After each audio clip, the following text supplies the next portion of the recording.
Members, can I just welcome you to the Education Committee this morning. The meeting is now in public, and I have to get used to this mic because I'm going back. Thank you. Could just remind all members to switch off their mobile phones as it does interfere with the recording. And also with regards to your tablet, if you could switch that off if there's sound, and that's function and F8. And also as we move through today's business, if you have anything to declare, if you could do that as well. Obviously, I'm now new to the chair, and I'd just like to extend my thanks to Mervyn Storey as he takes on a ministerial position. I have massive shoes to fill, and I think I'm looking forward to it. But it's just been it's obviously been a little bit of a surprise even being here this morning. So I hope that you bear with me as we move through today's business. Can I welcome you? Thank you very much. But you also, I think, it would be wrong for all. I think all of us should thank Mervyn for many years. He was on this committee, running this committee, and I wish him all the best in a very, very difficult job. And glad to have you here. Thank you. And if you're happy that we perhaps write to Mervyn just to extend our best wishes to him and to thank him for his many years of service to the Education Committee, if you're happy that we do that. Very much so. Mr. Sheehan. Thanks very much, Chair, and I'd like to welcome you into the job. You've certainly big boots to fill after Mervyn. I'm sure you'll do an excellent job. But I'd also like to put on record my thanks to Mervyn for the work that he did. He always brought a lot of enthusiasm to the role, and I know we had our disagreements. It was always in good humour, and I hope it continues that way. Okay. Thank you. Okay, if we move on then, there were a couple of items which I think that Mervyn would have wanted to have spoken today, and one was highlighting the incident at Castledown with regards to the accident there, and obviously the press reports associated with that, and obviously very fortunate that there weren't any really serious injuries, and that the relevant bodies brought their serious incident plans into action.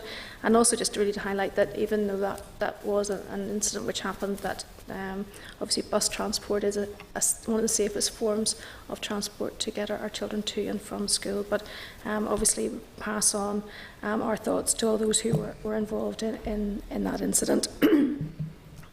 Moving then on to the DE and Dell Carers review. The previous chairman and the deputy chairman and Mrs. Overend attended an informal meeting with Brian Ambrose, the chairperson of the independent DE Dell Careers panel. That happened yesterday. Mr. Kinahan, would you like to I was just comment looking for my notes. I think it was a very useful meeting. We still have to remember it's the Dell-driven matter, but it was very privileged for us to see the ideas coming forward, and I think particularly good to see a single-page idea of a summary of a document with 5 things that we, as 2 committees, can actually do, and I think those will come out in due course. I think it's not for us to reveal them here, but really good to see a businessman's idea of how you do things, and I think the whole Assembly should learn from that and actually get action rather than strategy. Okay. If members are content then that we write to the panel just to seek side of the final report when it is actually produced, if you're happy that we do that. Okay.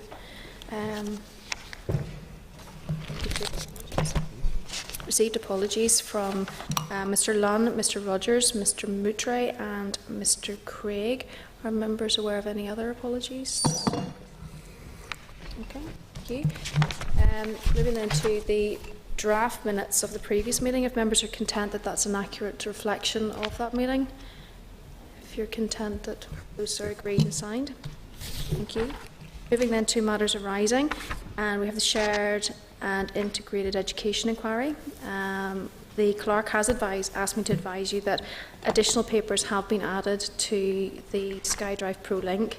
As previously agreed, this material will be published on the committee's website, and the clerk will provide a summary paper on the evidence after the closing date for submissions, which is the 24th of October. And we'll move now into our departmental briefing on nurture units. Just refer you to the clerk's cover note at page 15 and departmental briefing paper at page 22.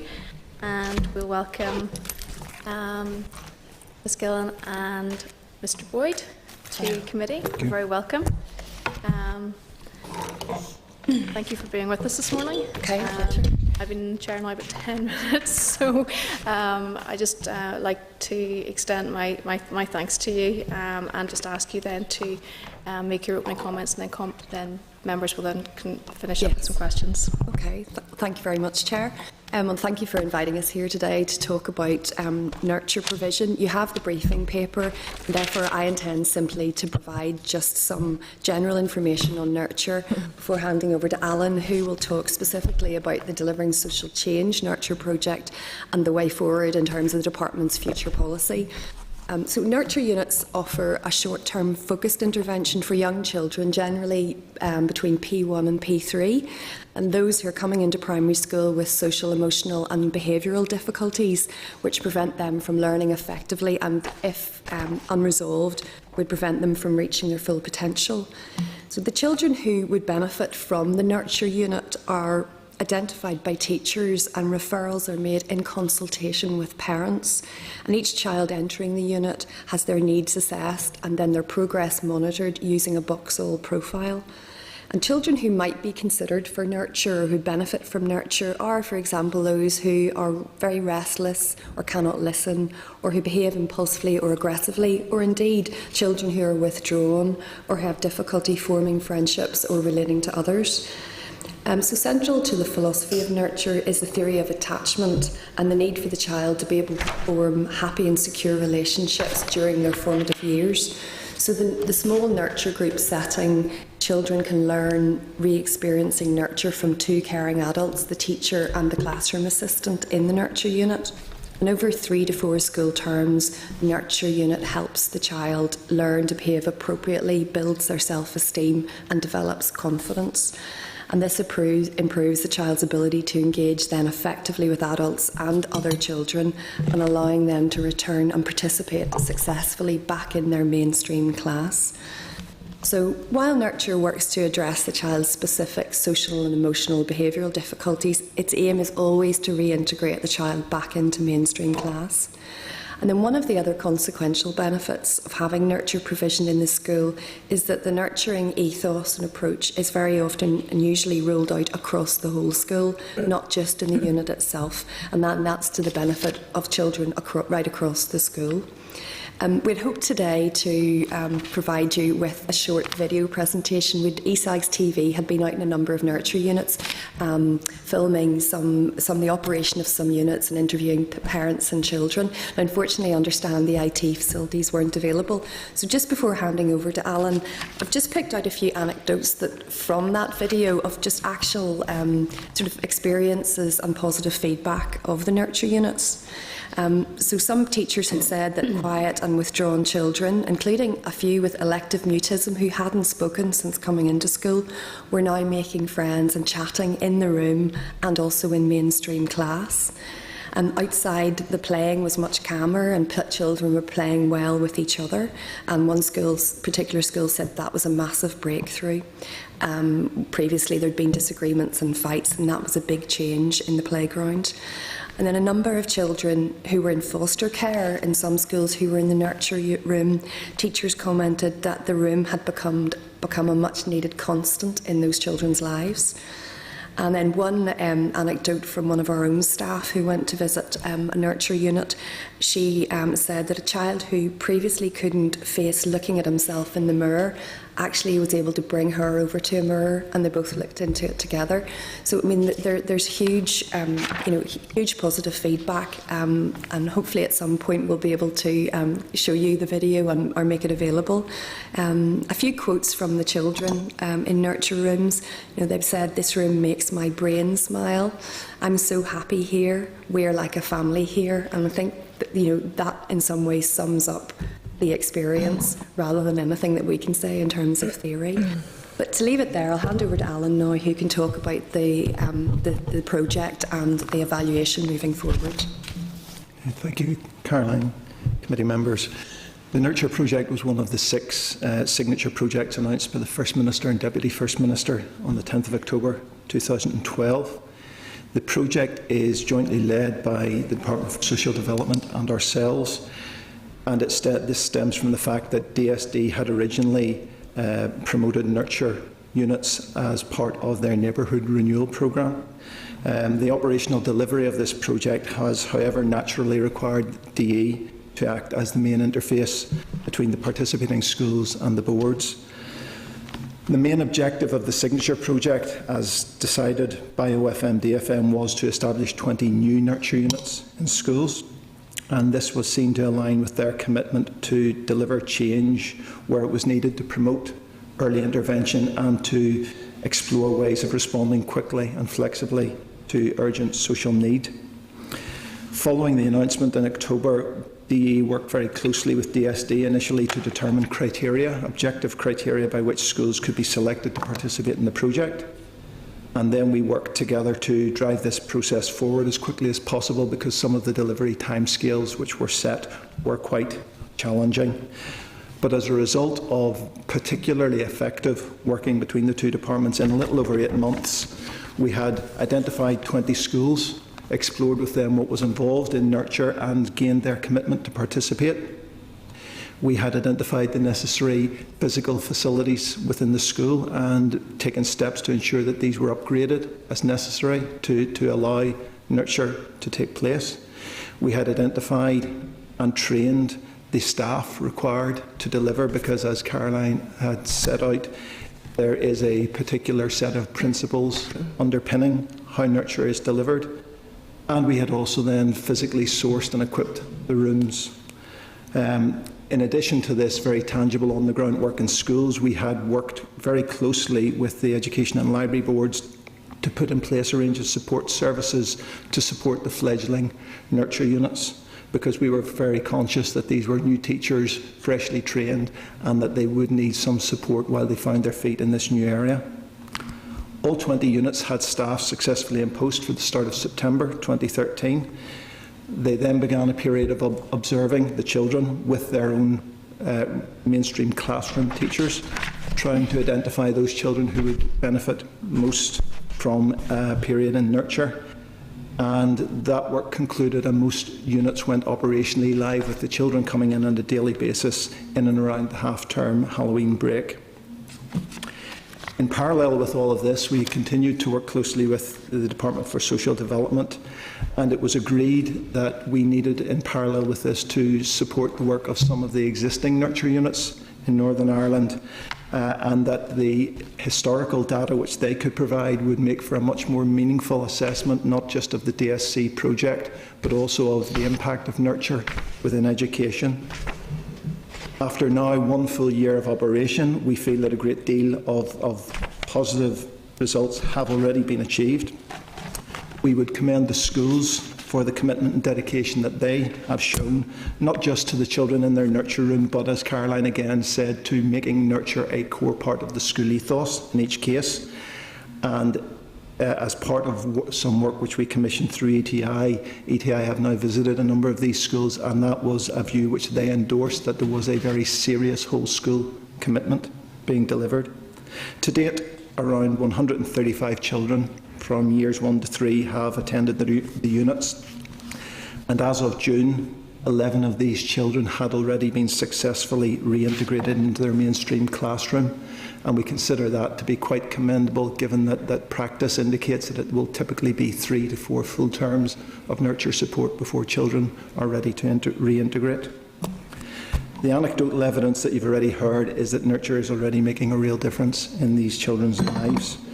They're learning how to understand their own thoughts and feelings. They're learning how to self-regulate in a way which was impossible for many of them before. And many of them now, at its simplest and most basic level, are making friends where previously they were isolated and alone. We will await the formal analysis in due course, but early feedback again on the psychological profiling tool which is used, the Boxall profile, is that almost all of the children have demonstrated clear and significant improvements in their Vauxhall scores.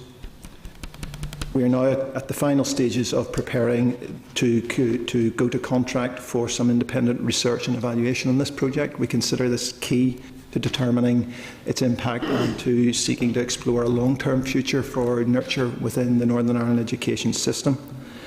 But in conclusion, if I can just say that we consider this to be a really good example of departments working effectively together in pursuit of the executive's goals, using executive funds to do more than the departments could have achieved individually. And we are very confident that the overall evaluation will indeed show that there has been a very positive outcome. Thank you very much. And it's really encouraging on my first day to hear a really good news story. And obviously, praise to go to the schools that have taken part in this, and obviously the initiative that's come forward. Can I just ask the timescales for the outworkings of the review with regards to this? I'll let Alan answer that. I think we're hoping to award the contract fairly soon. We intend to have an initial evaluation report, I believe, by February next year. And then, Alan, perhaps you want to say what you intend to do? Certainly. The intent is that we have asked that initially the contractor, when they're appointed the successful bidder, will go into the existing nurture units who already have a much broader historical database on pupils and long-term pupil outcomes. And we've asked that they will go in and start to make sense of that data and give us feedback by next January, February of what those trends are the impacts as meaningful and sustained as we believe they will be. We are hoping then, even ahead of the conclusion of the project next June, that on the basis of the initial report we can start to develop a departmental policy position. We don't want to wait until the final outcome is known. The project will end in June, and we've asked for a final evaluation report by November. We're hoping at that stage the policy position will be well developed, and that will simply corroborate the earlier findings and demonstrate that the new units are on a similar sort of path to success which the established units have shown. And we would then aim potentially to be going out for public consultation around about January 2016. We consider that the earliest we would be in a position probably to publish a final policy position and seek maybe to mainstream nurture provision would be around then May, June of 2016. That is highly indicative. It assumes that there will be both a positive outcome to the evaluation and also that there would be no major delays incurred following public consultation or any of the impact screenings that we'll have to undertake. It is also highly conditional on resourcing becoming available at that time to mainstream it. Just to give you some indicative figures, a nurture room typically costs £40,000 to establish and around about £70,000 a year to run. So even a modest increase from the current 30 schools up to 50 schools would require the department to potentially look to fund a commitment of £3.5 million per annum going forward. And while evidence suggests that there is a value for money case which can be made for nurture rooms generating savings downstream, it will be a number of years before those cost reductions would start to filter through. So it's a significant investment will need to be made if the department takes this forward in any larger scale. But I think what we want to emphasise, as Alan said at the beginning, we're conscious of the project officially ending next June. I mean, we are wanting the interim evaluation report and we want to get on with developing the policy because we're conscious of there being a potential gap between the project ending and a firm policy position. And we should say that part of the evaluation we're asking the researchers to come up with proposed models of delivery and how best to target the schools and the children that need it most, because that's obviously going to be key in terms of how exactly can we roll out and sustain, assuming the positive evaluation, how can we sustain it in a sort of more mainstream way. So the Minister is alert to the need to keep this moving forward. So is there a real possibility that this money will have been invested in schools? Schools will be starting to see the benefit of it, and then come June, well, we have that money will then cease? Yeah, I mean, suppose that's always the problem where you have a finite, 3-year funding package that we got from OFM DFM. We've already flagged with OFM DFM the possible pressures, for that gap or the bridge, but pending a longer term policy position. So it's something we're very alert to, because we obviously don't want to be in the position of losing the expertise that has been built up, and, as you say, the money that's been invested in training. Okay. And do we have a definitive timescale then for this to be concluded? You don't have that? Well, that's, as Alan says, we hope to award the contract, and we have asked them to provide an initial evaluation. By February? February, yeah. And then the final report next November. Because obviously the project officially ends in June. It's in June, so June to November there is quite a gap. And then if you're going out to consultation? Yeah, well, which is why, we'll have to look with the Minister to see what could possibly be done in the interim to sustain provision pending the longer term decision. And obviously we'll engage with OFM DFM on that as well, both within our own department and with DSD and OFM DFM. But it's something we're very alert to. Okay, it is disappointing that you may find yourself in that position, given the fact that you have very early positive results. Exactly. Well, I think that's a positive thing for us to go. At least we've had 8 positive ETI initial reports, and we have had these. We'll hopefully have positive results by February as well with the interim evaluation report, and I think that will give us a good case to then, make a case for what we do for that interim period. And your discussion, obviously, this morning has been on the funded nurture units. How many unfunded units are there? We're aware of that. There's 5 unfunded units, or units that schools where they get their funding from other sources. I believe some schools may use some extended schools funding for it, or from other sources within their budget. But there's 5 of those within the Northern Ireland Nurture Network. And will they also be included in your evaluation, or will it just be primarily those schools which are in this project? We have engaged very closely throughout with the Northern Ireland Nurture Group Network, which is an umbrella body set up for all those schools with either an active nurture unit or interested in exploring nurture. While 10 of their units now are jointly funded by DSD under neighbourhood renewal, transferring to ourselves in DE to fund up to next June. As their neighbourhood renewal funding ends, there are the 5 schools who are unfunded. We have spoken to them. We have worked through the Nurture Group network, and what we have said is that we would particularly value their data as well. I know that's unfortunate that we're asking them to contribute to a project where they've received no direct benefit, but the indication from the Nurture Group network is very positive that they want to see this pilot succeed, and they want to provide as strong a basis for seeing nurture developed and moving forward as possible. So as we understand it currently, yes, their data will, the researchers will be going into those 5 schools as well, and their data will play a key part. Okay, thank you. Mr. Kinahan. Thank you. Thanks, Michelle. Thank you, Caroline, Alan. I think ever since I saw Nurture working, I think it was up in Londonderry when we were up there to learn how they were doing it, we've seen what a phenomenally important matter it is, and so the expansion of it is what I'd love to see happening.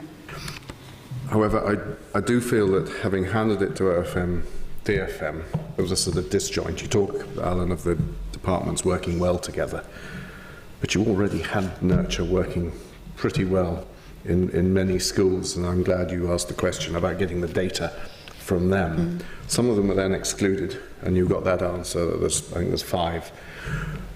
Had we not, do we really have to go through all this consultation period and get there? Because we knew it was working, we knew how it was doing, and I'm just concerned that we are going into more strategy rather than action, and therefore wasting money. Well, I think the benefit of getting the central executive funds is that we were able to, 20 is a substantial number, and we were able to have a pretty broad pilot, albeit using the existing units as well. Although there's general evidence to show that it's working well, what we're obviously interested in is how it can be sustained and how best to target the children, because it would simply not be possible to roll it out to every primary school. So I think there is benefit. I'll not knock £3 million coming to it. So I think there is benefit to us being able to use this as a much more robust way of finding out, well, look, what's the future path. And I know the Minister is also very committed in that respect. But I do understand, I mean, as we're developing the policy, we will be engaging with the Minister to see how we can keep the timescales as short as possible. We obviously have an obligation to consult to some degree, but we'll certainly be working, and I know the Minister would be keen for everything to keep moving ahead as quickly as possible. And if I can follow up, if you're talking of 3 million or 3 million plus going into it, and then another of our facts that we've been given, there's 135 children involved. Yeah. Is it fair then to ask, you're then talking about 22,000 per child? Are we looking at ways to spread it out so that it's more cost effective? Would you get, say, a school that's got the skills to work in clusters, or to help 2 or 3 schools instead of just one? That's definitely, I mean, the optimal number, or the suggested number for children in a unit is generally about 10 or 12. Because these schools have obviously just started out, I think the average number tends to be about 6 or 8. But we would hope in this year that the numbers themselves would increase in the units. But also, as I said, in the evaluation, that's one of the things we want to explore. If it's not possible to roll it out into every school, could you find some sort of clustering arrangement? I mean, and Alan is working, you drafted the specification for the evaluation particularly with that in mind. Yes, indeed.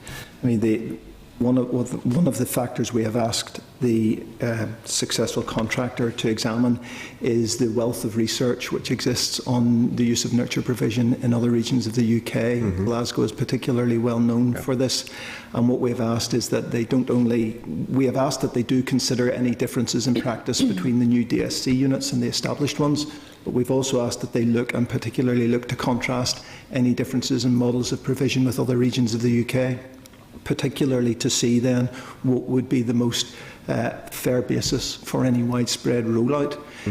Just to come back on your figure of 135 children, that is the number who effectively have gone through the units during year 1. Right. We'd said that 11 have returned already. The remainder of that 135 should be transitioning back in the course of this current term to be replaced by a further intake, so there will be at least 250 plus children who will have received nurture support within the life of this project. Thank you. And then lastly, if I may, we only do it in primary school. Has anyone looked at any linkage as to how it works to post-primary? Yeah, I mean, the nurture principles are very much around those early years and the building of nurturing relationships. But we do understand that it has been tested to some degree in post-primary in England. I think there's very early research, and I think it's mixed outcomes. So I think we felt at this stage we need to consolidate at the primary level where it's basically aimed at, but obviously moving forward, that's something that we definitely will consider. But as I said, the research is at early stages on that, and I don't think it's proven to the same degree as a success at the P1 to P3 age group. Okay, thank you. Thanks very much. Mr. Newton. Thank you, Chair. My concerns would be a bit like your own, Chair, in terms of the timescale of the commencing the interim report in producing the interim report in early 2015 and the final report in November 2015, and that gap I think is going to be very, very critical in terms of where they are, Chair, with this work. I had the privilege of going along to Tullycarnet. I have to tell you, I was mega impressed by the work that I saw there. And indeed, just the whole atmosphere, the participation by the teachers, by the pupils, by the parents. I mean, it was just a super atmosphere. In terms of the selection criteria for the schools, and part of the selection is the schools existing in a high level of social deprivation, multiple areas of deprivation area. Yet when I look at there's not one of the schools, unless you tell me different, that is in an inner city area where I would have thought the valuable work that is being done could in fact have made a significant contribution. Certainly there aren't any in East Belfast inner city areas. Do you mean in terms of the delivering social change, or the well, in terms of the signature project, or the nurture groups funded by DE, there aren't any of them in. Unless you tell me different. Well, my geography of some Curry Primary areas. School would be one. Sorry, which one is that? Curry. Primary School. Where's that? Up the second one down on the list of Appendix 2 of our briefing paper. Yeah, where's that? Said you? Curry, that's up in North Belfast. Is it right? Okay. That's where we launched That's it. in inner city. It is inner city, yes. Black Mountain and Carry. Black Mountain. Andy. Right, Yeah. Black Mountain, Edinburgh Road. Yeah. My geography then. Yeah, no, well, no, there's quite a few Belfast schools there, in fact. Maybe I'm just prejudiced. I didn't see any East Belfast ones there, and I thought, you know. Yeah. Yeah. And in terms of, you know, the ones that are specifically in the inner city areas, are you seeing the same results in the inner city as perhaps you're seeing in the estates, the outer estate areas? I'm not sure that we've particularly distinguished, you know, the geographical location, because I think the thing with all of the 20 schools that were identified, they were the ones that all met the 5 criteria that were agreed between the DSD and DE ministers, and then ranked according to FSME. So I'm not sure that that ETI did an initial visit to the existing units and have visited half of the new units, but they didn't particularly distinguish geographical location. It was more around just the types of issues that the children within the schools were facing. Okay.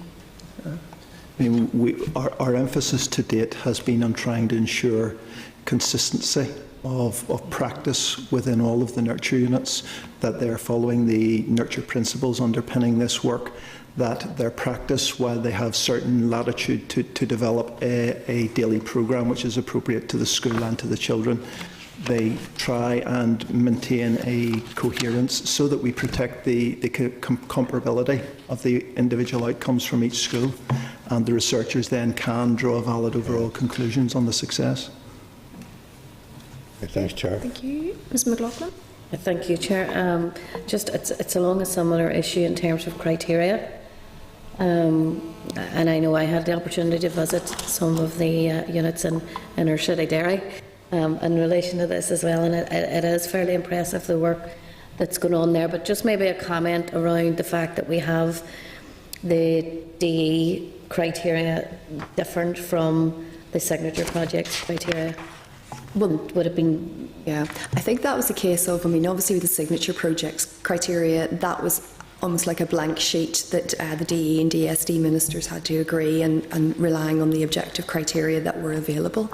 In terms of the existing units, well, obviously those were the units that DSD had identified under the neighbourhood renewal, and we felt at that time the fairest way and an objective way to identify which units DE would then take on, I mean, obviously having limited resources, was to use the extended schools criteria that already existed and was already used by DE, which is obviously a combination of free school meal entitlement proportions and deprived area elements in the multiple deprivation factor.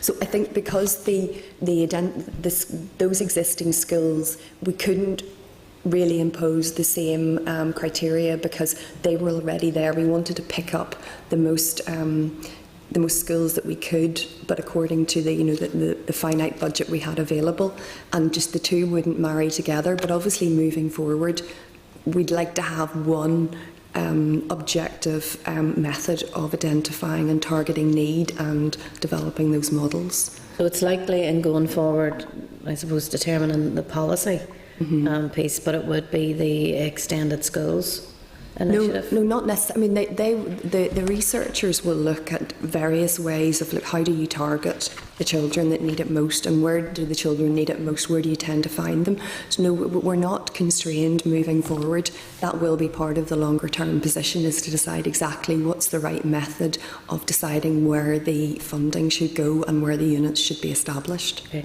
Well, just finally, Chair, then, and I know that there were some requests, I suppose, from the wider nurture group unit in relation to the criteria, and requests that the criteria would be reviewed or reconsidered. Could I ask you maybe to comment on that? For the current position and the current funding we have, I mean, we have the criteria, the DSC criteria is what it is, and it's been agreed by the two ministers, and obviously the project is due to end. And as I said, the DE minister, faced with the budget that he had, but wanting to continue provision in the schools that were already being funded by DE, we're not intending to review that criteria at the moment, but we will be using the longer term policy position and the proposals for moving forward. That is our opportunity to absolutely review it moving forward. And we have engaged, the Minister has met with the Northern Ireland Nurture Group Network, and he's discussed that at some length and explained his position, and also the fact that we are open and we will be doing a robust evaluation and looking very carefully at the criteria going forward. Okay, and just to be clear then, Chair, that effectively to review the criteria as it currently stands would mean rescinding, I'm assuming rescinding current funding proposals. Is that what's been suggested?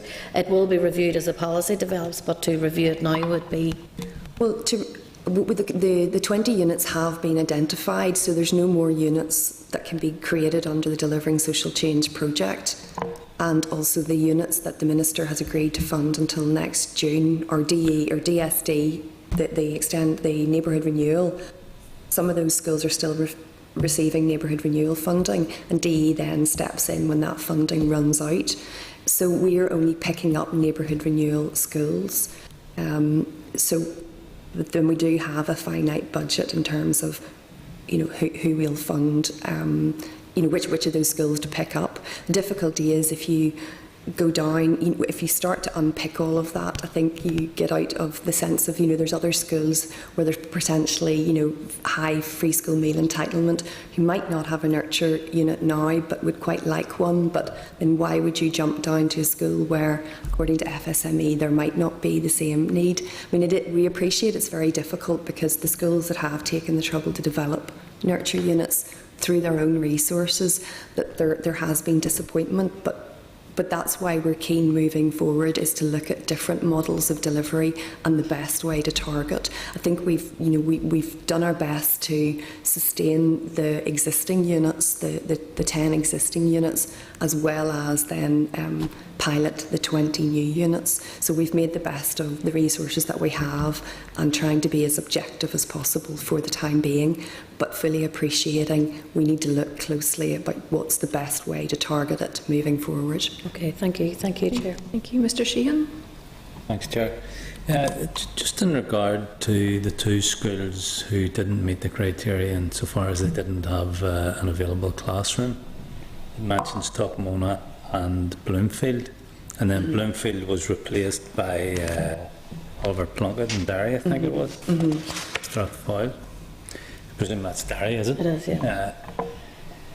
And I know particularly a bit about Tuckmona, where it has high free school meals, high level of special educational needs, and really wanted to have a nurture unit but didn't have the accommodation. They actually are in the list of 20. There may have been an issue with their accommodation initially when we were engaging with them, but that issue was resolved and they are in the 20. It was then the general principle of if a school doesn't have accommodation, how does it then deal with the need to set up a nurture unit? Well, that is one of the considerations we'll have to look at moving forward. We've managed to resolve it with the 20. But that is one of the wider considerations that we'll have to think about moving forward, is that as we build new schools, how much extra space is required for whether it's a nurture unit, whether it's breakout room or whatever type of resource space, because that was a factor in some of those schools, Tuckmona particularly, but luckily we managed to resolve it. Okay. Thank you, Chair. Ms. Overend. Very much, Chair. This has been really interesting. As someone quite new to the committee, I had never heard of nurture units before. It sounds really interesting. Looking through the schools that are there, as a Middlesbrough MLA, of course, I'm looking to see if there's any on the list there, but there's not. So, I'm sort of thinking there are bound to be schools that fall outside your criteria. Maybe, are there small schools on that list? I don't know the size of those schools that are there. Is it unlikely that there are small rural schools on the list? And is it something then that maybe you'll consider in the recommendations, maybe to form recommendations for teachers that are outside the nurture schools, so that maybe they can incorporate some ideas into their everyday teaching? Because there's going to be two children in a school just miss out on that Yeah. nurturing, obviously. No, we're very conscious of that, and as you say, there may be schools that don't have the numbers of children that would necessarily justify or sustain an ongoing nurture unit, but a few children, and I definitely think that's something that we will be speaking to the researchers about, as to whether is there a number of models, or is there a particular model that could be developed as, say, an area cluster or something like that, that schools could support each other, and you would have the expertise and the experience there. I think we'll particularly want to look at what's happening in the rest of UK. I mean, Alan mentioned Scotland. I mean, obviously Glasgow is a different scenario, but it is prevalent in other parts of Scotland, so we could look at what's happening elsewhere to see how they deal with that problem. Okay, I appreciate that. Yeah. Okay, thank you, Mr. Kinahan. Thank you. Sorry to come back in again, but just the linkage to special needs, given that we've got legislation coming forward, are the departments talking to each other and trying to link it in? Because it is part of it. I mean, there's just so many different angles as to why a child may need nurture. And I mean, another angle of it was when we were being given, I think it was optometrists were showing us how if we didn't have proper health checks and you didn't know the visual problems a child might have, that might be the reasons why they had problems. Is there linkage looking at both, whether really baselining of children's start and their health, and at the same time linking into the special needs bill that's coming? There won't be an official link into the special needs bill, but at the same time, I mean, the theory, as Alan mentioned earlier, around future savings is that obviously, you know, children with special needs, it can be for a variety of reasons. Obviously, nurture is focused on the social, emotional, behavioural difficulties. It may be that some of those children without nurture would go on to require a statement or some form of support. So, you know, it would be interesting, and I'm sure the research is available elsewhere, that actually it will prevent the requirement for statementing at a later stage. So it's another method of early intervention. We wouldn't class it in the same sort of descriptor or provision as our special needs provision, but as you say, it's complementary, and we are absolutely joined up in that respect. I mean, to date, we are largely working on anecdotal evidence. Jeff Dunn, who's principal of Ballysally Primary School in Coleraine, who have a long-established unit, would talk freely that he has seen his numbers of statemented children fall significantly over years. We need to firm that up and use that to develop the argument why nurture should be rolled out more widely and how it will pay for itself in terms of a long-term benefit. So again, that is something we're alert to, and we've asked the researchers to consider, and not simply to focus on our own local experience, but to look at the examples of Glasgow. Neath in Wales is another area which has a major intervention, or major supporter of nurture units within its schools. So we've asked them to look at the totality of that research and use that to illustrate both where there should be a potential payback, but also then to look at other models of rollout, because we're conscious, I'm aware that some of the 5 underfunded schools have said that if we maintained a focus which was exclusively on measures of deprivation, that it's unlikely they would ever qualify unless there were several hundred schools being funded for nurture units.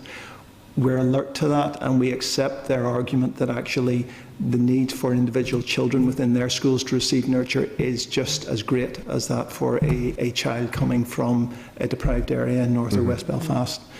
We need the evaluation to examine that and give us a recommended model to go forward, because one thing we're conscious of is that in the current sort of financial environment we're all operating in, the possibility of a blank cheque just isn't there. We need to come up with a properly reasoned, argued and well-costed case to move forward. About the good work. Thank you. And is there any consideration by the department around looking at the extended schools funding and perhaps a flexibility around that might then help with the funding gap if there is one? As we understand it, again, several of those 5 schools who are currently not receiving direct support are using extended schools monies to support their current nurture provision. There would be nothing to stop a school deciding that it felt there was such great value in nurture that it was going to find the funds from somewhere within its existing budget to develop and run a nurture unit. That is in essence where all of the existing units had their roots, teachers who were inspired by the concept and decided to implement it. And so there will probably always be a case where certain schools who may not qualify even under a new, wider rollout will still choose to run with Nurture, and we will support them and encourage them where we can. Okay. And what about encouraging maybe clusters of between schools and Nurture units? Is that a possibility as well? I suppose it's difficult because the model that we traditionally know is the child comes out of their mainstream class and goes into the Nurture unit maybe for a couple of hours a day, meets up with their friends at lunchtime and goes back. So that would be impossible to replicate, and I suppose then the experts would need to tell us, is there another model that might not be quite that, but they would still deliver the benefits? And that's where, I mean, I just don't know, but certainly that's something we've asked them to explore in particular. Yeah. It'd be interesting to see the workings of that too. Thank you. Mr. Newton? Just a very short one, Chair, thank you. Is there some way of measuring the benefit to the parents or family life, social life generally? Will there be that within the report? Parental engagement is a key aspect of what makes Nurture truly successful. It's difficult to quantify. What we are, in fact, OFM, DFM have asked us to investigate how we might quantify increasing levels of parental engagement, and we're trying to work through how that might be done now.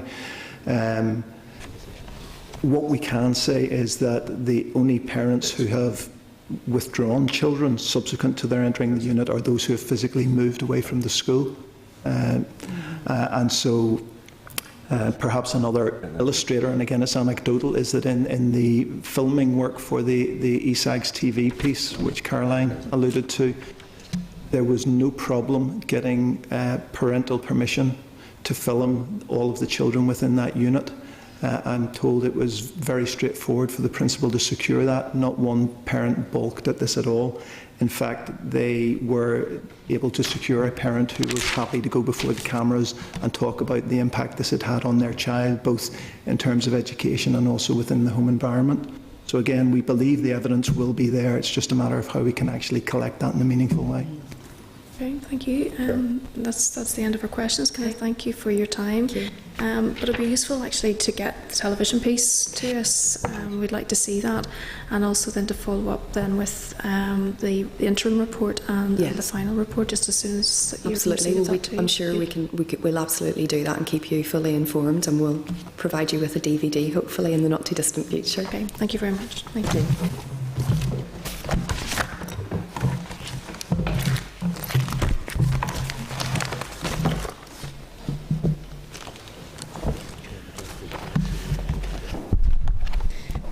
If members are content, then we'll write to them again, just asking for further information just as they receive it with regards to the review and then the final outworkings. It might be useful, if members are happy, that we maybe ask the clerk to arrange a visit to a few of the units in the Belfast area, just for us really to see firsthand. And there are a number of new members on the committee as well, but just to see the workings of that. My biggest concern is that there were a whole lot of people doing it and they're not really included in it because they were the original schools. Yes, that's right. And I think that's where we've got to keep the pressure on. Might as well use what works and is there. But it'd be interesting to see some of the signature project units, I think, and if they're in close proximity, we could maybe get to a few of those. So that's okay. Thank you very much. Moving then to our Assembly Research briefing. We can welcome James Stewart from Assembly Research, and he will brief us on his paper on primary science teaching time and inquiry-based learning and CPD for science teachers. James, you're very welcome. Hello, Chair. It's good to see you. Thanks very much. And if you'd like to just go through your paper, and then members will that's great. Ask you some questions. Okay. Well, Chair, I'm going to summarise 3 papers today. They've all got a general science theme. The first of which looks at primary science and teacher training. Second looks into CPD for science teachers. And lastly, I'll be looking at teaching time allocated to science in primary and also investigative science or inquiry-based learning in primary science. So Firstly, teacher training in primary science. So initial teacher training is phase related, so both the professional studies and the school teaching experience elements are directed at either teaching in primary or secondary phase. And initial teacher education for the primary school phase is offered by 3 institutions in Northern Ireland. So you've St Mary's College, Stranmillis University College and the University of Ulster. And looking at the primary science content, St Mary's offers a 4-year Bachelor of Education course, and all of the students who undertake curriculum study science and courses are in years 1 and 2. And this includes the study of science concepts, thematic planning, activity-based work and investigative practice. And during first year in St Mary's, students receive at least 20 hours of science tuition. Second year involves at least 8 hours of science tuition, and this is dedicated to preparing the students for their teaching practice. Year 3 is devoted to special needs, and then the final year involves a final project or a capstone project, so the students can opt to take an interdisciplinary art science course. The course allows students to elect a subject specialism, and this enables students to study university-level science modules. And the students who elect to do so, they receive an additional 5 hours per week in science education. So the students will engage in hands-on activities, fair testing, investigative work, and they'll also participate in subject methods, which means that they'll go into detail of planning schemes of work and exploring thematic units. Stranmillis College also offers a 4-year Bachelor of Education course, and much like St Mary's, the primary students, they'll study all of the areas of learning of the Northern Ireland curriculum, and all students receive 24 hours of science tuition during both first and second year. About 5 years ago, the decision was made by Stranmillis to remove the subject specialism option from the course, and whilst the designation of subject specialism has been removed, students can still elect to take a science and technology module in years 3 and 4. So the students who take this module receive an extra 48 hours of science tuition in both year 3 and year 4. The University of Ulster offers a 1-year PGCE primary course. There's no option to specialise in this course, but it's a 1-year course, so the students who are embarking on this course will already have specialised, be it in history or geography or science, and whatever their first degree was. So recruitment of science specialists. None of the initial teacher education colleges have a strategy to recruit more science specialists to their courses, and nor do they have imminent plans to do so. The subject specialists at St Mary's, they self-select a specialist field before embarking on the course, and St Mary's has allocated an annual quota of 95 students, and there were 8 science specialists in the 2013-14 intake. The students at Stranmillis also decide for themselves which additional modules they want to take, and during 2014, 5 first-year students elected to take the Science and Technology module. Now that's out of a year group of 100. So turning to CPD, I'll talk briefly about CPD in general terms, and then I'll move on to science-specific CPD. CPD for teachers is in a state of change in Northern Ireland. The department is currently finalising a draft strategy. The statutory duty for providing CPD lies with the Education and Library Boards, and they're responsible for providing support through Curriculum Advisory and Support Services, or CAS. And over the past 10 years, CAS has shifted away from subject-specific support towards whole school improvement services. The Regional Training Unit also provides in-service training on a region-wide basis, and this training has a particular emphasis on leadership and management within schools. Other CPD providers include, and this is by no means exhaustive, CCMS, C2K, SEA, and the Education and Training Inspectorate through the Associate Assessors. In 2002, the General Teaching Council for Northern Ireland was instructed to review CPD by the department. At this time, GTCNI advised that there were some barriers to the effective delivery of CPD, and these are outlined in the paper, and it has been suggested that some of these barriers are still in existence. In 2013, the NASUWT expressed concerns about the reduction in budgets for CAS and RTU, and the union argued that the reduction in CAS has had a negative impact on CPD provision. The GTCNI would advocate building partnerships with CPD delivery organisations, and this seems to be what is happening in science provision and CPD for science provision, because there's been a strategic partnership built between Belfast Education and Library Board and the National Science Learning Centre in York. And this has been established to develop a CPD programme across Northern Ireland. The National Science Learning Centre in York, it delivers courses in a purpose-built facility. And the centre is funded by the Wellcome Trust, and the CPD is open to teachers across the United Kingdom. So some teachers from Northern Ireland have gone across to avail of this this training, and they've spoken positively, anecdotally. I mean, you'll see in the paper there's responses from some of the ASE members and how they view the positively they view the training. But the NSLC has been working in Northern Ireland for a number of years in partnership with the Education and Library Boards, Queen's University Belfast, University of Ulster and W5. And last year a formal 3-year contract was signed between Belfast Education and Library Board and the National Science Learning Centre in York. So I received some more information about this arrangement on Monday from the department, and it aimed to deliver the CPD, to provide a platform for teachers and technicians to share and disseminate best practice, to provide a programme for leadership and science education, and to devise an operational strategy, and also to ensure that the impact is evaluated. The model of implementation involves several stages. Initially, the teachers will take time out of school for reflection and action planning. This is generally lasts 2 or 3 days, and this is followed by time in school to implement the action plan. And finally, the participants reconvene to share their learning and are supposed to plan for the future. And in some cases, this model is supported by an online element, so the participants can act as like a learning community and share ideas supporting each other. Funding.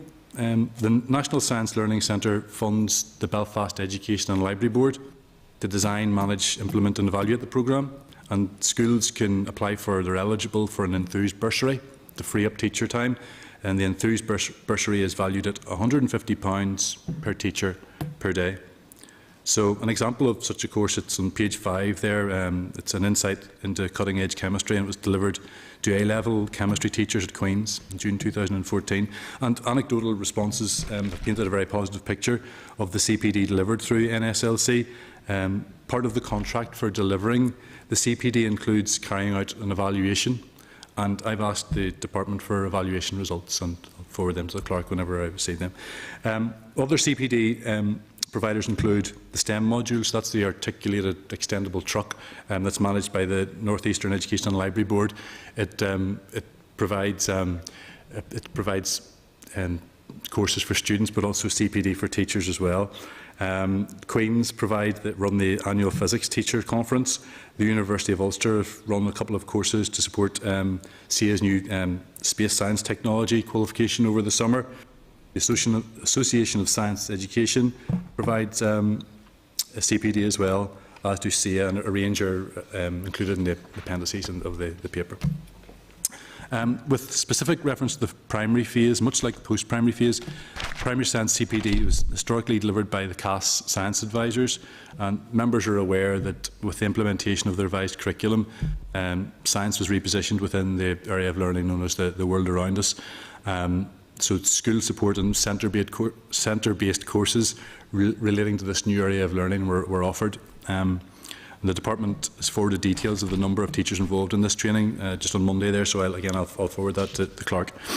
The department has advised that since 2008, the STEM programme has been the main way in which science CPD has been delivered in the primary phase. So this programme involves working with teacher developers who are trained by ELB, Education and Library Board officers, to plan and facilitate classroom-based sessions. Over the past 5 years, 280 primary schools have been directly involved in teacher CPD, and 100 primary schools have been involved in a one-day science CPD science event through this, the STEM primary programme. And much like the arrangements at post-primary, the NSLC provides CPD, and so does the Association of Science Education. Some responses from the SE suggest that there are significantly more CPD opportunities in England and Scotland than there are in Northern Ireland. The STEM review undertaken by the Department of Employment and Learning in 2009 indicated that relevant CPD appears to be limited, but it's worth mentioning that This report precedes the new contract that's been established between the NSLC York and the Belfast Education and Library Board, but lack of funding has been cited as a barrier, and it's also been suggested that the additional tasks and commitments associated with the NSLC courses means that it's really the more motivated teachers that attend, and the ASE is advised that CPD should also actively involve the demotivated and disaffected teachers as well as the enthused practitioners. So the results of the departmental review of CPD are keenly anticipated by the science education community. So moving to primary science, teaching time and inquiry-based learning, the final paper.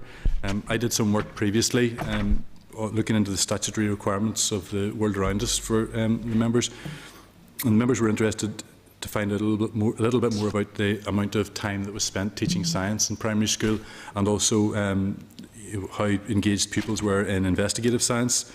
So I looked at the Trends in International Mathematics and Science Study, TIMS. So it's a global research project that takes place every 4 years. And you can see in the paper there's a formula there that shows how teaching time is calculated. So in 2011, the study reported that the international average of hours spent per year allocated to science teaching for 10-year-old pupils is 85. In Northern Ireland, the time allocated to science teaching is 72 hours. And that's 13 hours below the national average. So countries which reported a higher than average levels, you can see there's Portugal, there's top of the class. England, Northern Ireland, Republic of Ireland, and the Netherlands reported below average levels. You can see the Netherlands, they were on 42 hours per annum. But what I didn't include in the paper at this stage, and what I probably should have included in the paper, is that Northern Ireland, the results for the Northern Ireland pupils and their achievement in the TIMS study, and they actually performed above average in science, although the time allocated is below. So not quite as well as they did in maths, but they still performed well. So I'll maybe come back to that. Emphasis on science investigation for 10-year-old pupils. It's argued that there's a positive relationship between inquiry-based learning and student understanding and retention of science content.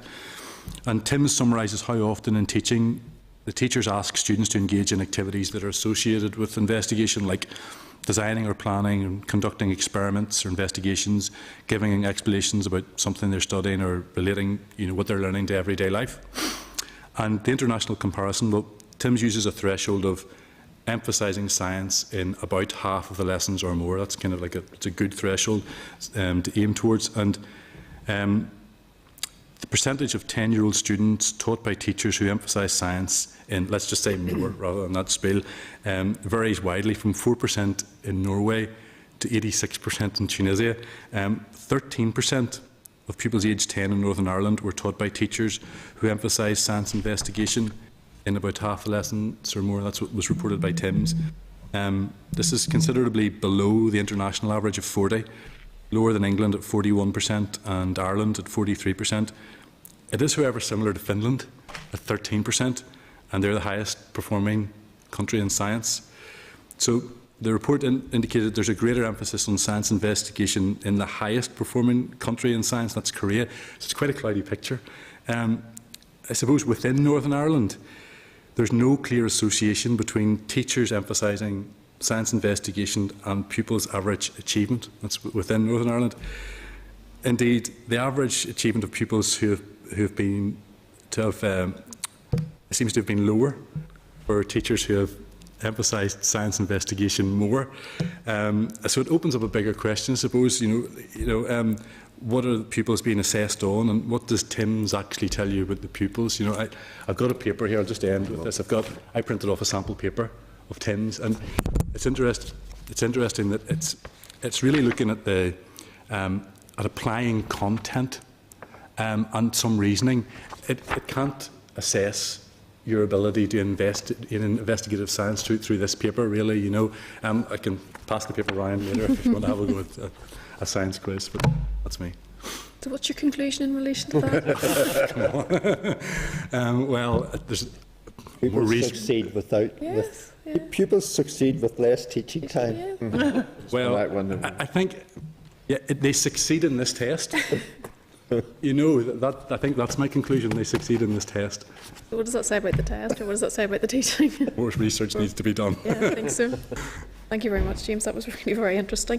It is a wee bit concerning, mind you, that given the very low uptake of science and technology with initial during teacher training years, that I think given the emphasis through Programme for Government and everything else on STEM, that hasn't translated then into the colleges. Yes, I think the initial teacher training colleges have expressed concern that there isn't they would like a strategy in terms of the teacher recruitment. I know that there's been some work has been done at the moment. They're developing the strategy at the moment, but that's the feedback that I'm getting from the initial teacher education colleges. It seems it's very much playing catch up to what the general conversation has been over the last number of years.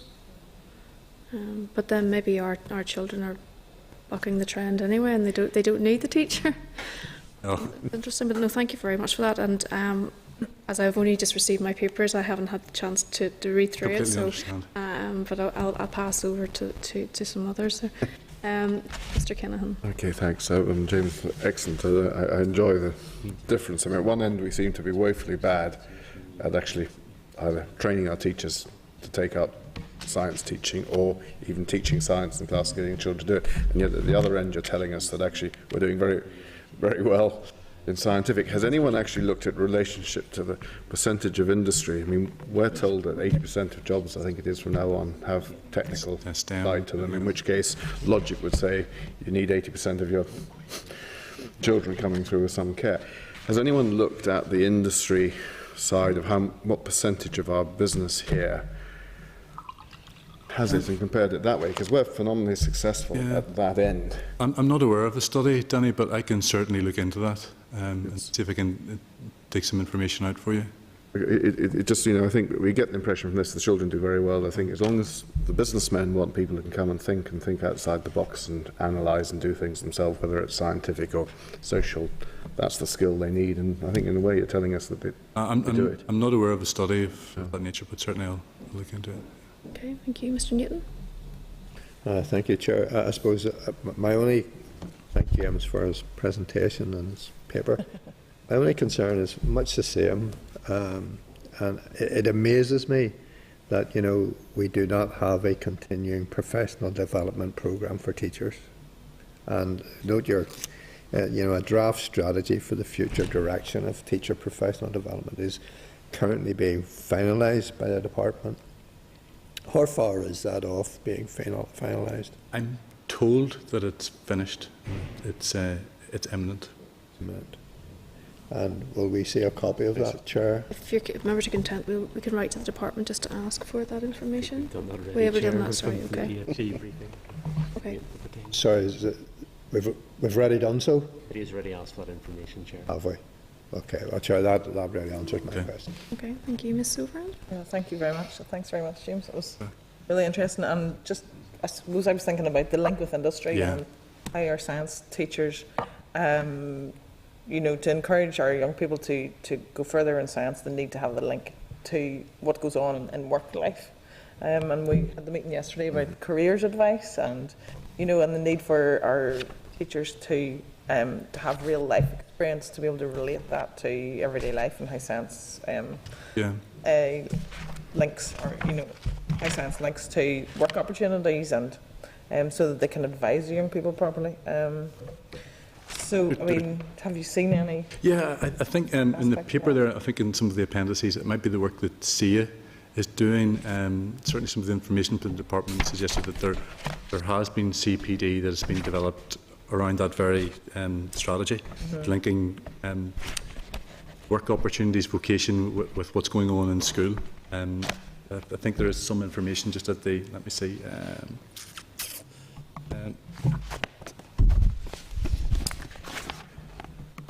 with me, Sandra. Was it page 10?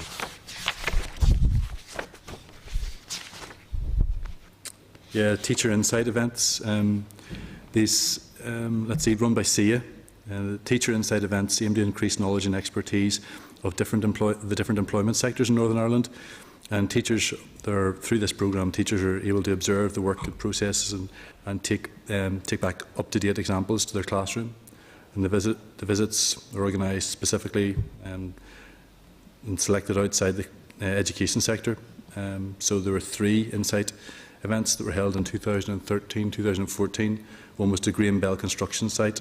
Another one was to the to Prony, and finally the Ulster Museum. And subject to available budget, SIA proposes to deliver 2 further Teacher Insight events. And there's also the STEMworks website and the STEM Innovation Project that's run by SIA as well. So I think there's some work being done to address notions, Sandra. Okay, thank you. Thank you. Thank you very much, James. Okay, thank you. Thank you. Very useful actually for next piece of work. Just move on then to our next item on the agenda, which is the end of session report, which is at page 124 of your pack. This was informally agreed, I think, at the meeting of the 3rd of September. Expenditure estimates have been revised and are included in the final report at page 137. Members, any comments? Are you happy to agree? Oh, we need to leave. Are we happy to agree this? Yes, because this is it agreed. All right. Okay, thank you very much. Bye. Okay. It's anticipated then that all the reports will be published simultaneously just at the end of September. Moving then through to correspondence at pages 143 to 291 and 16 items provided under correspondence and 5 tabled items. Page 160 is the APG on construction. They've written to the committee regarding the department's capital programme and the reporting of progress. Just to remind you that members that the committee wrote to DE on this around a year ago. The clerk had discussions with the Strategic Investment Board, also on the issues raised. In tabled items, members can see the response from the department on this question from February 2014. And maybe it might be useful then just to receive an update from the department on the promises it made regarding the reporting of capital progress and advise the chair of the APG accordingly, if members are content to do that. Okay.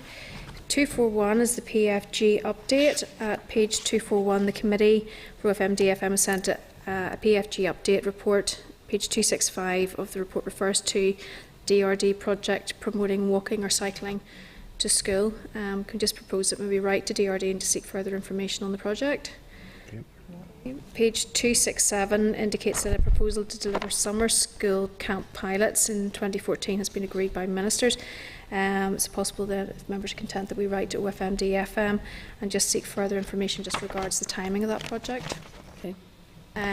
SIA, reporting of results. This is a table item. This is a response from SIA just in relation to the process it uses to communicate examination results to schools and then to parents. Maybe need to seek some clarity just in respect of the A2C system as to whether in the first instance all A-level exams results regardless of the examining board will be available to students on one webpage, and that's obviously to alleviate confusion. It was something I'd raised, Chair, then that I'd gone to one school and they'd had to produce their own paper to make it easier for each student when they were explaining it, and I just thought we should be getting SIA to actually look at how they can present it better. Okay. That's really what I was trying to chase. Okay, thank you. This next suggestion would be that obviously is to seek clarification as to whether all GCSE exam results and regardless of the examining board are available then on a single web page. What's the difference with regards to what you were? Sorry, Chair, to explain, the way the system currently works now, if the parent an A-level student, you'll know that on the exam results day, you get up at 7:30 and you go onto the SIA website, put in their student number and their centre code. It'll come up with their SIA results, but it won't tell you the other examining boards yet. But the A2C system, I think, is supposed to change that, but I'm not aware of whether GCSE results are treated in that way. I think what students, I believe, currently have to do is go into the school and then they get a piece of paper which the school may have spent the previous 24 hours trying to put together. You can imagine if they got it wrong. So it's just to confirm whether this new clever A2C system will also do GCSEs and will also give you all your exam results regardless of the examining board. Okay, well, are you content then that we follow that up? Yes. Okay, thank you. Also, in tabled items, we have an invitation from Eddie to the launch of the Chief Inspector's report, and that's on Thursday, the 6th of November in Belfast Metropolitan College. We're content to note this stage. It was previously agreed that the Deputy Chair, Anne Mervyn, would be meeting with the Chief Inspector on Wednesday, the 5th of November to discuss the report, so obviously that'll be me. Okay, so thanks for that. Also, in tabled items, we have a summary report on EU matters produced by the Assembly's EU Affairs Manager, and we're content to note. There's also tabled items an invitation to the Chair to the Belfast Festival, and again, content to note that. And can we just suggest that we just dispose of correspondence as per the cover sheet?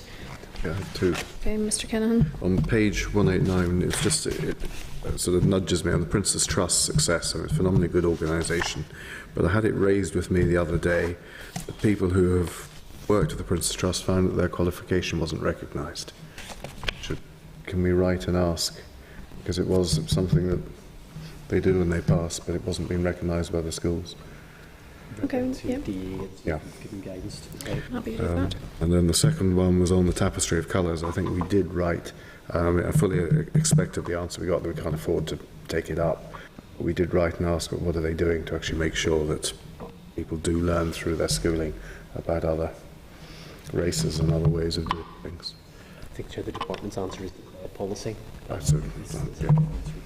Okay, thank you. Moving on to the draft forward work programme, can I just ask Peter to look at that for us, please? So, briefly then, members, draft forward work programme is page 293. Just to remind members that the committee is arranged to meet with Professor Firk, Professor Houlihan, and probably Professor Furlong. These are the members of the Teacher Education Infrastructure Review Panel. So that was due to be today after this meeting. It's an informal lunch. So although that panel was put together by the Dell Minister to look at teacher education infrastructure, the report said quite a lot about DE's responsibility. They suggested things like having a single department in charge of the whole business. They also talked about shared education being mandatory, and they proposed things like changes to the PGCE, the masters, a 2-year masters, and those things fall to DE. So that's what that was about. Also, the committee had agreed that its next formal meeting would be on Tuesday 30th, beginning at 12:45. The Minister was scheduled to come, still scheduled to come, and brief on the accelerated passage of the Education Bill, and that will then be followed by the Department talking about the October monitoring round. And then members will find at 297, just as a reminder, details regarding next week's committee event with Sentinus. So we have our meeting on Tuesday at lunchtime, and then we have an event starting at 10:30 on Wednesday with Sentinus, and this is STEM in schools, particularly primary schools. The postmaster came round about it the other day, so there's a number of primary schools. It should be quite